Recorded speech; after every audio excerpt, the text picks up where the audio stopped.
cả hàng giấy su cho nó tụ bà tôi không sẽ lại ní. Amen.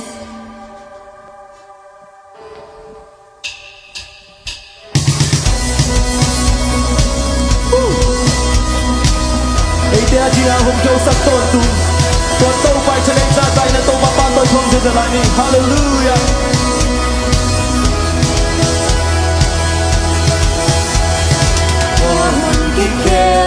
Quý nâng ra kỳ đang rộng nông nhiên á kiếp tình kỳ theo lấy kê hoa về kiêu ly và nà lấy mang thang rộng na có mal mang thang ngày lâu đi mang thang ngày lâu đi Amen. Cùng đi Kelly. qua hồn kỳ Kelly quý nâng ra kỳ đang rộng nông nhiên á kiếp tình kỳ theo lấy kê One day killing it. hoa về kiêu ly và nà lấy mang thang rộng na có mal mang thang ngày lâu đi Mang thang ngày lâu đi. Amen.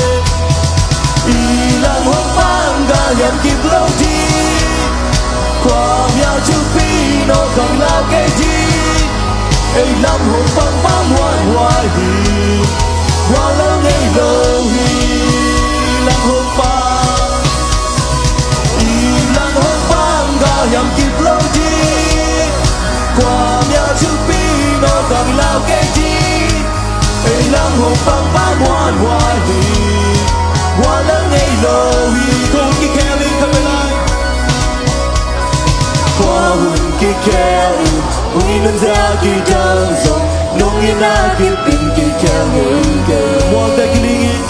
hoa về kiêu ly và nâng lấy mang thang rộng na có mang thang ngày lâu đi mang thang ngày lâu đi Ilang hopang. Ilang hopang gayam kip lâu đi qua nhà chú phi nó còn là cái gì ấy làm hồn băng bám hoan hoài hoa lớn ngày lâu Không phải là ilang hopang. Ilang hopang gayam kip lâu đi qua nhà chú phi nó còn là cái gì ấy làm hồn băng bám hoan hoài hoa lớn ngày lâu lâu ngày lâu lâu ngày lâu Xin na tuần trên na của dấu tuần tôi bà tôi không sẽ dễ đi. Hallelujah. Nang lagi na kaya không sẽ sắc tuần tôi phải. Hang san amuan At happen ko sa Jesus. Hallelujah. Hallelujah. lâu ngày lâu lâu ngày lâu agal hang Jesus xin na tuần chơi na qua dấu ba